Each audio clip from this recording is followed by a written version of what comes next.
나눌 말씀의 제목은 최선의 선택을 결단하는 사순절입니다. 선택은 굉장히 중요하죠. 선택하면서 오늘 우리가 이 자리에 있는 겁니다. 그때 어떤 선택을 했으면 지금 어떨까? 라는 그런 생각을 참 많이 하죠. 저도 마찬가지입니다. 그때 그러한 선택을 했으면 지금 또 다른 인생을 살겠지 라고 하는 그런 생각을 가질 때가 종종 있어요. 그렇습니다. 사람은 계속 선택하며 사는 존재입니다. 그리고 선택은 결과를 낳게 됩니다. 되게 사소한 선택은 사소한 결과를 낳고 중대한 선택은 중대한 결과를 낳습니다. 그러므로 매 순간 최선의 선택을 하는 것은 우리 믿음의 사람들 뿐만이 아니라 우리 모두에게 대단히 중요합니다. 선택은 우리의 권리인 동시에 책임입니다. 선택할 수 있는 기회와 자유의지를 부여받았다는 점에서는 권리이고 그 결과에 대해서는 떠안아야 된다는 점에서는 책임이다라고 말할 수가 있습니다. 그런데 선택의 과정이 말처럼 쉽지가 않습니다. 예상치 못한 문제가 갑자기 닥치면 난감해지기도 하고 얼떨결에 잘못된 선택을 하는 경우가 우리의 생각보다 참 더 많다는 생각을 갖게 됩니다. 그럴 때 사소한 결과를 낳으면 대수롭지 않지만 혹시 중대한 결과를 낳게 되면 정말 큰일입니다. 오늘 본문에는 최악의 선택을 한 사람이 등장합니다. 그 사람이 바로 우리가 너무나도 잘 아는 본디오 빌라도입니다. 그 사람은 총독이죠. 로마의 총독. 당시의 이스라엘은 유다는 로마의 지배를 받고 있었기 때문에 총독을 파견해가지고 그 유다 지역을 다 다스렸던 겁니다. 그는 예수님을 재판하는 일을 맡았는데 그때 큰 잘못을 저지르게 됐죠. 그로 인해 후에 막심한 비극적인 결과를 낳고 말았습니다. 부디 이 시간 말씀을 통해서 최악의 선택이 아니라 최선의 선택을 하는 지혜를 배울 수 있는 우리 모든 성도님들이 되었으면 합니다. 그래서 저와 여러분의 미래가 승리와 축복으로 이어지기를 축원합니다. 오늘 본문의 배경은 이렇습니다. 2000년 전 하나님의 아들 예수 그리스도가 이 세상에 특별히 이스라엘 땅에 오셨죠. 말씀을 전파하고 여러 가지 이적을 행하게 되자 대중들은 예수님을 환영하기 시작합니다. 그토록 기다리던 메시아가 왔구나. 그러면서 환영하기 시작했어요. 그런데 유대인들 중에 특히 기득권을 가진 대제사장과 장로 등 종교 지도자들이 예수님을 오해하고 시기하기 시작합니다. 그런 나쁜 감정이 쌓여 마침내 예수님을 죽이려고 작정을 하게 됐죠. 먼저 그들은 사내들인 공회, 오늘날로 말하면 국회에 해당합니다. 그 사내들인 공회를 밤중에 급히 소집합니다. 공회는 낮에 모이는 게 상례인데 그 자체로 엄연한 불법이다라고 말할 수가 있는 것이죠. 얼마나 급했으면 그 한밤중에 모였을까 우리가 충분히 생각할 수 있죠. 그들은 공회에서 예수님을 신성모독죄로 사형을 결의하게 됩니다. 그 이유는 예수님이 하나님의 아들이라 사칭했다는 겁니다. 그렇게 해서 예수님을 죽이려고 결의를 했습니다. 그런데 그 당시 이스라엘은 로마의 식민지였습니다. 어느 정도의 자치권은 있었지만 사형 선고권과 사형 집행권은 이스라엘에게는 없었어요. 그래서 종교 지도자들은 하는 수 없이 예수님을 끌고 이른 아침 빌라도 총독을 찾아갑니다. 그리고 총독에게 예수님을 재판해서 사형시켜달라고 요구를 하죠. 그런데 황당한 것은 죄의 내용, 제목을 그들은 바꾸었습니다. 왜냐하면 로마법으로는 신성모독죄가 성립되지 않기 때문이에요. 그래서 교묘하게 국가반역죄로 제목을 바꾸었습니다. 예수가 스스로 유대인의 왕이라 했다고 거짓말을 했는데 그것은 로마법으로 보면요 반역죄에 해당하는 겁니다. 그 말을 듣고 빌라도가 깜짝 놀라 예수님을 신문하게 됩니다. 그런데 빌라도가 아무리 예수님을 신문해도 죄를 찾을 수가 없었어요. 그래서 본문을 보면 빌라도가 예수님을 석방하려고 백방으로 노력하고 있습니다. 무죄한 사람을 유죄로 선고한다는 것은요 천부당 만부당한 것이죠. 그러나 유대인들의 반발을 못 이기고 결국은 타협하게 되었고 예수님에게 십자가형을 선고하게 됩니다. 그것은 최악의 선택으로 육적인 선택이었어요. 그리고 양심을 속인 부정직한 선택이었고 당장 눈앞의 현실만 고려한 근시안적인 선택이었습니다. 본문을 보면 예수님의 모습이 강렬하게 나타납니다. 빌라도가 유대인의 왕이 맞냐? 라고 그렇게 묻자 예수님이 그렇다라고 대답을 합니다. 그런데 예수님은 세상 나라가 아니라 하나님 나라의 왕이라는 의미로 대답을 하신 것이죠. 그것을 알아챈 빌라도가 예수님을 풀어주고 싶어 자기 변호를 해보라고 요구합니다. 그때 예수님의 반응입니다. 마태복음 27장 14절에 보면 한마디도 대답하지 아니하시니 총독이 크게 놀라워하더라 하고 있습니다. 보통 피의자들은 어떻게든 자기 변호를 위해 그 자기 변호를 해서 빠져나가기 위해 얼마나 발악을 하는지 몰라요. 뭐 거짓말도 하고 온갖 것을 다 갖다 붙이게 되죠. 그런데 그들과 달리 그냥 아무 말씀도 하지 않으니까 놀란 거예요. 게다가 예수님의 모습에서 직감적으로 범상치 않은 분이 있다는 것을 파악하기 시작했습니다. 그래서 마침 6월절이라 사명 제도를 활용해서 예수님을 풀어주려고 했습니다. 그때 바라바라고 하는 유명한 죄수가 있었는데 그 사람과 예수님 중 누구를 풀어줄지 유대인들에게 묻습니다. 한편 그의 아내가 사람을 시켜 정가를 보냅니다. 꿈을 꾸었는데 불길하니까 예수의 간에 상관하지 말라는 겁니다. 신경 끄라는 거죠. 예수의 간에서 참으로 여러 가지로 불길한 꿈을 꿨으니까 더욱더 조심할 필요가 있다라고 그렇게 편지를 보낸 겁니다. 그래도 계속 풀어주려고 애를 쓰는데 유대인들의 반발이 너무 심합니다. 바라바를 풀어주고 예수를 십자가에 못 박으라고 데모를 합니다. 아마도 빌라도가 머릿속으로 계산해 보았을 겁니다. 밀란이 일어나면 총독자리도 위태로울 수 있다라고 그렇게 본 거예요. 사실 총독은요, 다른 거는 다 그냥 자기 마음대로 할 수 있지만 밀란이 일어나면요 잘리는 거예요. 그래서 밀란을 굉장히 두려워할 수밖에 없는 것이죠. 그래서 어떻게 합니까? 마태복음 27장 24절 말씀에 보면 빌라도가 아무 성과도 없이 도리어 밀란이 나려는 것을 보고 물을 가져다가 무리 앞에서 손을 씻으며 이르되 이 사람의 피에 대하여 나는 무죄하니 너희가 당하라. 꼭 그렇게 말합니다. 손을 씻었다는 것은 자기는 책임이 없다라고 하는 상징적인 행동입니다. 나는 예수와 관련이 없어. 나는 이 사람한테 나쁜 짓 한 것도 없어. 신경도 안 쓸 거야. 라고 그렇게 상징적인 행동을 보여준 거죠. 유대인들 때문에 할 수 없이 십자가형을 선고한다. 라고 그렇게 책임을 전가하고 있습니다. 결국 빌라도는 사형 선고를 내리고 집행을 지시합니다. 그렇게 해서 빌라도가 책임을 회피할 그렇다고 해서 빌라도가 책임을 회피할 수 있는 것은 아니죠. 자기로서는 억울할지 모르지만 총독 자리에 있는 한 본인 책임입니다. 그는 장로 끝에 악수를 두었고 그 선택의 결과 책임을 질 수밖에 없었습니다. 유대 역사가로 유명한 분이 있습니다. 그분이 바로 요세푸스라고 하는 분이에요. 이 요세푸스에 의하면 그는 로마 황제 소환을 받고 고민하다가 자살함으로 인생을 마쳤다라고 그렇게 기록이 되어 있습니다. 뿐만 아니라 2000년 동안 예수님을 정죄한 일로 많은 사람들에게 비난을 받고 있어요. 오늘도 우리가 사도신경을 통해서 그의 이름을 말하지 않았습니까? 이름이 있다라고 해서 좋은 게 아니죠. 좋은 이름이어야 되는데 부끄러운 이름이지 않습니까? 빌라도의 모습을 보면서 어떤 생각이 듭니까? 선택이 중요하다는 겁니다. 그러므로 우리는 그의 비참한 모습을 반면교사 삼아 최악의 선택이 아니라 최선의 선택을 해야 합니다. 선택의 자리에서 하나님의 지혜를 구할 필요가 있는 거죠. 하나님, 내가 어떤 선택을 해야 합니까? 말씀이 있다면 그 말씀을 우선 앞세우고 말씀 중심으로 선택을 해야 합니다.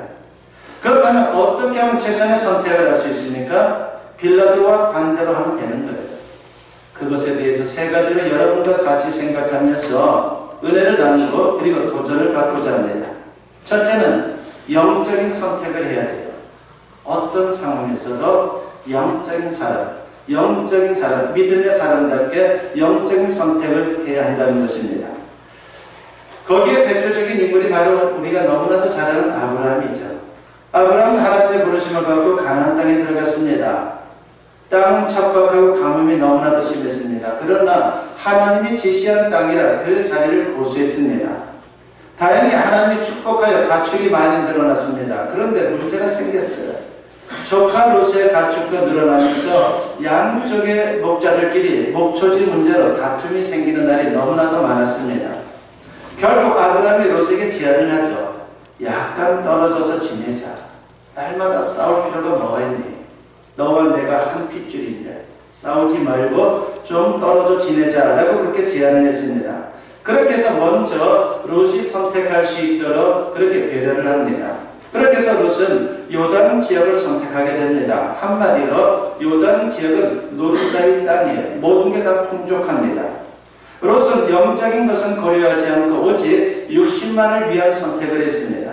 그런데 그가 마지막에 찾아간 소돔은 어떻습니까? 성경에 보니까 죄악이 관영한 곳이다 라고 그렇게 소개를 합니다.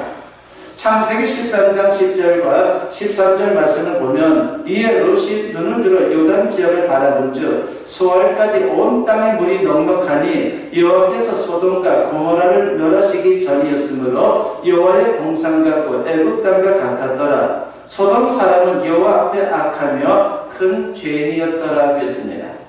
소돔이 얼마나 사악한지 영적으로 암담했고 도덕적으로도 심히 부패했습니다. 길거리에서 음란한 행위와 호모섹스가 자행될 정도예요. 그러니까 우리가 동성애를 그렇게 안 된다라고 참으로 나쁘다라고 비성서적이다라고 말하는데 이 소돔은 동성애자들이 그냥 합법화되어 있었어요. 그렇게 많았습니다. 최악의 선택을 한 거죠. 결국 죄악에 물들어 살다가 유황불 심판 때 몸만 겨우 빠져나왔습니다. 아내는 천사의 경고를 무시하고 뒤를 돌아보다가 소금 기둥이 되었고 두 딸과 근친 상간을 하여 모압과 암몬 족속의 조상을 출산하는 비극을 낳게 됩니다. 그런데 아브라함은 어떻게 합니까? 롯이 떠나자 힘들었지만 하나님의 말씀을 붙잡고 하나님께서 지시한 땅, 그 가나안 땅에 그대로 머물렀습니다. 그러니까 그 땅을 고수한 거예요. 창세기 13장 14절과 16절 말씀을 보면 롯이 아브라함을 떠난 후에 여호와께서 아브라함에게 이르시되 너는 눈을 들어 너희 있는 곳에서 북쪽과 남쪽 그리고 동쪽과 서쪽을 바라보라. 내가 네 자손이 땅에 티끌 같게 하리니 사람이 땅에 티끌을 능히 셀 수 있을진데 네 자손도 세리라고 했습니다. 그 결과 어떻게 됩니까? 이스라엘의 조상이 됐어요. 그리고 예수 그리스도의 조상이요 더 나아가 모든 그리스도인들의 조상, 즉 믿음의 조상이 됐습니다. 뿐만 아니라 이 땅에서도 많은 축복을 받았고 노년에 이르도록 큰 축복을 받으며 살았습니다. 이게 바로 성경적인 선택의 원리입니다. 예수님이 약속하신 말씀과 인맥상통하는 것이죠. 예수님은 마태복음 6장 33절에서 이런 말씀을 합니다. 그런즉 너희는 먼저 그의 나라와 그의 의를 구하라. 그리하면 이 모든 것을 너희에게 더하시리라고 했습니다. 영적인 선택은 무엇보다도 예수님을 인생의 구주로 영접하는 겁니다.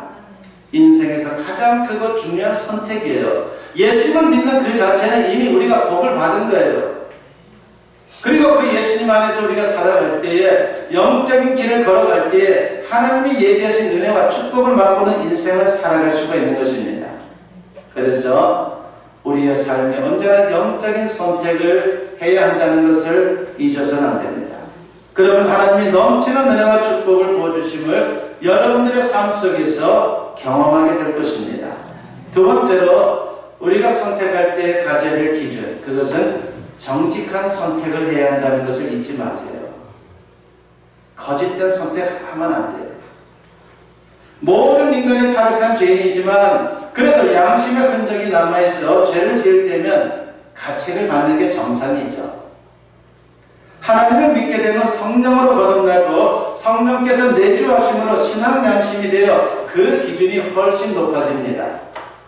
우리는 그 기준에 어긋나지 않도록 말씀과 기도 가운데 잘 선택하고 결단해야 합니다. 그러면 하나님이 책임져 주세요.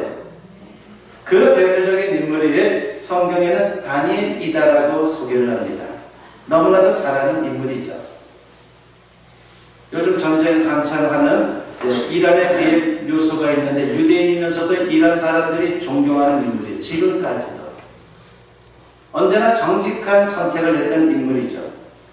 다니엘은 소년 시절 남유다가 바벨론에게 멸망을 당해 많은 백성들이 포로로 끌려갈 때에 그 중에 한 사람이었습니다. 바벨론의 느부갓네살 왕은 영구 통치를 목적으로 식민지의 왕족과 귀족 소년들을 선발해서 왕궁에서 특별 교육을 시켰어요. 그래서 3년 동안 왕의 음식을 제공하고 졸업 후에는 관리 등용까지 약속을 했습니다. 육신적으로 보면요, 출세의 길이 열린 거예요. 주변 사람들이 말했겠죠. 야, 다니엘 얼마나 좋을까. 포로로 끌려와서 출세길이 보장됐으니. 그렇게 생각했을 거예요. 그런데 문제가 있습니다. 왕이 제공하는 음식 중에 육식은 바벨론 신에게 바친 재물을 가지고 조리한 겁니다. 그러니까 포도주를 제공했는데 그것도 소년들의 정신을 육적인 쾌락으로 이끄는 술수였어요. 다니엘과 세 친구는 아무리 생각해도 신앙 양심에 걸렸습니다. 그래서 거부하기로 선택합니다.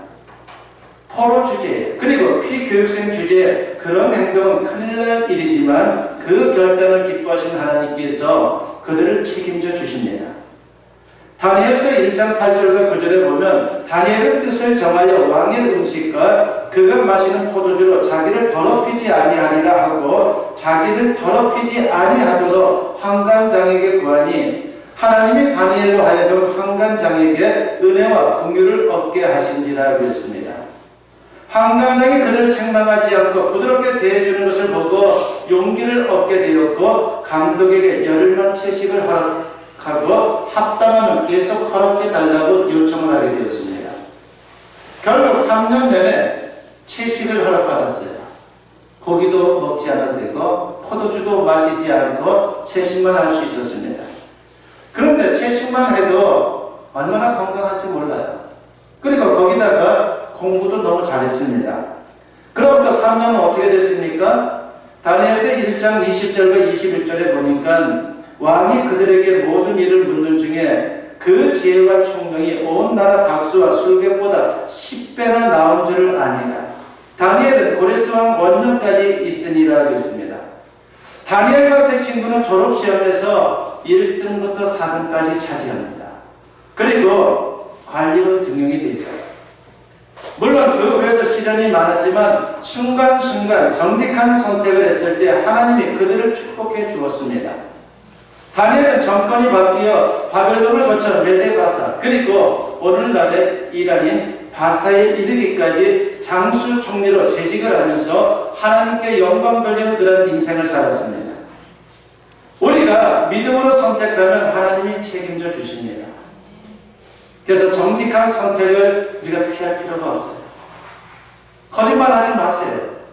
정직한 선택을 하고 그 길을 걸어가면 그 모든 것들을 이겨낼 수 있는 힘과 지혜도 주시고 마침내 축복의 자리에 설 수 있도록 우리에게 은혜를 베풀게 되는 것입니다. 부디 신앙 양심에 따라 말씀에 비추어 부끄러움 없이 정직한 선택을 할 수 있는 우리 모든 성도님들이 되었으면 합니다. 그래서 하나님의 함께 하심을 경험하며 승리하는 우리 모두가 되었으면 합니다.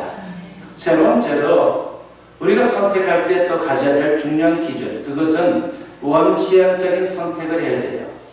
근시한적인 선택이 아니에요. 눈앞의 것 때문에 눈앞의 이익을 위해서 선택하는 것이 아니라 좀 고생하더라도 멀리 내다보고 선택하는 원시한적인 선택을 해야 합니다. 보통 사람들은 눈앞의 현실만 고려하여 계산해보고 선택을 하죠. 근시한적인 선택입니다. 그러면 당장은 좋은 것 같은데 나중에 보면 큰 손해를 보는 경우가 허다합니다. 그런데 정말 지혜로운 사람은 멀리 내다보고 선택을 합니다. 그러면 후회하지 않는 진정한 승리를 경험할 수가 있습니다. 성경의 그 대표적인 인물이 여러분이 잘 아는 에스더입니다. 너무나도 잘 알죠. 에스더의 무덤도 이란에 있어요. 그 나라가 평안해지고 전쟁이 그치고 안전하게 되면 저는 가보고 싶어요. 다니엘의 묘소에도 가보고 싶고 에스더의 묘소에도 가보고 싶어요. 그 무덤에도 이런 사람들이 찾아와서 그렇게 존경을 표합니다. 그리고 그곳을 또 잘 관리를 하고 있어요. 바로 우리가 어떻게 보면 참으로 좋은 신앙의 사람 에스더를 성경 중에 보게 되는 것은 우리에게 큰 도전이 되는 거죠. 에스더는 포로로 끌려갔는데 하나님의 오묘한 섭리로 바사에 지금 이란의 왕후가 됩니다. 그런데 시련이 닥쳤습니다. 간신 하만이 왕궁 경비를 맡은 모르드게를 미워한 나머지 유대인 학살의 음모를 꾸미게 된 거예요. 모르드게와 에스더는 친척이죠. 조카이고 삼촌입니다. 그런데 모르드게가 왕궁 경비를 맡았는데 하만이 드나들 때 절을 하지 않았어요. 다른 사람들은 다 굽실거리며 절을 하는데 절을 하지 않으니까 그게 눈에 거슬렸어요. 하지만 그가 무례해서 그런 게 아니라 원래 유대인들은 하나님께나 절하지 사람에게는 절하지 않아요. 하만은 그런 사실을 무시했고 모르드게뿐만이 아니라 유대인 전체를 학살하려고 날짜까지 잡았습니다. 절체절명의 위기입니다. 모르드게와 유대인들이 금식 기도를 하고 난리가 났습니다. 모르드게는 사람을 시켜 왕궁에 있는 에스더에게 전가를 보냅니다. 왕에게 가서 어떻게 조치해 보라는 요청이었어요. 그런데 그 당시 바사의 왕실 경호법은 왕이 부르기 전에는 그 누구라도 심지어 왕후라도 먼저 찾아가는 것을 금했습니다. 왕이 벌써 한 달째 에스더를 부르지 않은 상황이었기 때문에 자칫 잘못 찾아갔다가는 큰 봉변을 당할 수 있어 에스더 또한 얼마나 망설였는지 모릅니다. 그때 모르드게가 말하죠. 에스더 4장 13절과 14절에 보면 모르드게가 그를 시켜 에스더에게 회답하되 너는 왕궁에 있으니 모든 유다인 중에 홀로 목숨을 건지리라 생각하지 말라. 이때 네가 만일 잠잠하여 말이 없으면 유다인은 다른 데로 말미암아 노인과 구원을 얻으려니와 너와 네 아버지 집은 멸망하리라. 네가 왕후의 자리를 얻은 것이 이때를 위함이 아닌지 누가 알겠느냐 하니 라고 있습니다. 모르드게의 말을 전해 들은 에스더는 정신이 번쩍 들었어요. 결국 결단을 하죠. 에스더 4장 15절과 16절에 보면 에스더가 모르드게에게 회답하여 이르되 당신은 가서 수산에 있는 유다인을 다 모으고 나를 위하여 금식하되 밤낮 3일을 먹지도 말고 마시지도 마소서. 나도 나의 시녀와 더불어 이렇게 금식한 후에 규례를 어기고 왕에게 나아가리니 죽으면 죽으리이다 하니라 했습니다. 에스더가 기도하고 왕에게 강대에 나아갔지만 하나님이 도와주셔서 왕이 에스더를 가까이 부르면서 그 후에 놀랍게도 하만의 음모가 밝혀지게 됩니다. 하나님께서 왕의 눈을 새롭게 열어준 거죠. 에스더 보니까 너무나 사랑스러운 거예요. 법이고 뭐고 없다. 그래서 가까이 하게 됩니다. 그렇게 하면서 이제 자초지종을 다 듣게 되었고 하만의 음모가 밝혀지도록 하나님께서 섭리하고 역사를 하셨어요. 그리고 모르드게 대신 하만이 처형되고 하만 대신 모르드게가 총리가 되었습니다. 포로 출신인 유대인의 왕후도 되고 포로 출신인 유대인이 왕후도 되고 총리도 되니까 본토 백성들조차 하나님을 믿겠다고 난리가 났어요. 지금으로 말하면 이란 사람들이 유대인이 너무 잘 되니까 아유 나도 하나님 믿겠다고 그냥 전부 다 그냥 회당에 찾아오는 거예요. 하나님을 경배하고 제사 드리고 그런 일들이 벌어졌습니다. 얼마나 통쾌한 승리입니까? 그때 만일 에스더가 망설이고 당장의 아니만을 생각하고 회피했다면 어떻게 됐겠습니까? 모르드게의 말대로 유대인들은 하나님이 다른 방법으로 구원했을 것이고 에스더는 역사 앞에 하나님 앞에 죄인이 되었을 것입니다. 우리는 사순절을 보내고 있습니다. 십자가 앞에서 자신의 모습을 돌아보고 변화되는 절기예요. 각자 나 자신의 현재 모습을 돌아보십시오. 어떻습니까? 만족스럽습니까? 그렇다면 과거, 작년, 어제까지 지혜로운 선택을 한 결과입니다. 혹시 불만족스럽습니까? 그렇다면 과거, 작년, 어제까지 어리석은 선택을 한 결과입니다. 앞으로 남은 인생, 아름다운 인생으로 만들고 싶지 않습니까? 그렇다면 최선의 선택을 하며 살아야 합니다. 우리 믿음의 사람들에게 최선의 선택은 하나님 중심의 선택이에요. 신앙의 선택, 믿음의 선택입니다. 부디 빌라도의 최악의 선택을 반면교사 삼아 신앙의 선배들의 최선의 선택을 본받아 남은 생에 하나님의 능력과 축복을 맛보는 저와 여러분 모두 될 수 있기를 주님의 이름으로 간절히 축원합니다.